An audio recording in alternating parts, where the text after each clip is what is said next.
being not on their side anymore, that the commission would require between 2 to 3 years to conduct such an exercise, boundary delimitation. You have that story here at TV 47. Let's have it. Appearing before the National Assembly's Committee on the Implementation of the Constitution, CIOC, IEBC Chairperson Erastus Ethekon stated that it may be difficult to delimitate electoral boundaries within the time remaining before the next general election. He emphasized that the process requires adequate preparation. Ethekon statement sparked concerns among lawmakers who raised fears of potential litigation that could interfere with upcoming polls. The Karoli-led committee urged the IEBC to seek further advice from experts on the legal risks involved should the commission fail to meet constitutional requirements. Come back with a proposal. And I would encourage you not to consider the NADCO report because you are an independent commission. And if there's an appearance that you're being influenced by another political process outside, again, we open ourselves to challenges. We need close to minimum 2 to 3 years to undertake this fairly technical and actually also emotional exercise. Because we are required by law, the law that you just, the Parliament recently amended in the schedule, the 5th schedule of the IEBC Act. There's a whole process, very elaborate process that we must comply with in terms of even public participation in all those areas. So in looking at the timelines, my fear is, from even the practical point of view, we might not meet that threshold. Additionally, the IEBC, through its CEO, Hussein Marjan, raised concerns over the reduction into the proposed budget for the next general election.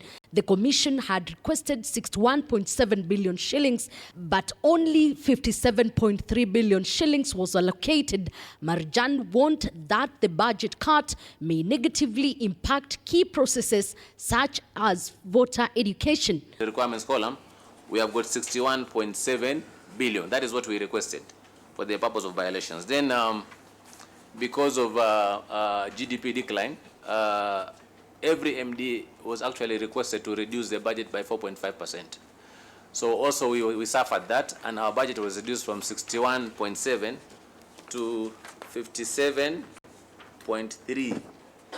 There is the issue of scarcity of resources or limitations in resources, but also we don't need to compromise on the quality, on the timeliness of our electoral processes. The issue of Kenya's election being among the most expensive in the region, Ethekon said the country must address the trust deficit. He warned that unless this is resolved, the cost of election will continue to burden taxpayers. Elections, then disputes thereafter that are actually, even when they are ruled by the courts, people still feel like the commission has not done its job. And by this I mean we saw with the previous commission a serious split whereby one side was saying this and the other side was saying that. Yes, where did the rain start beating us?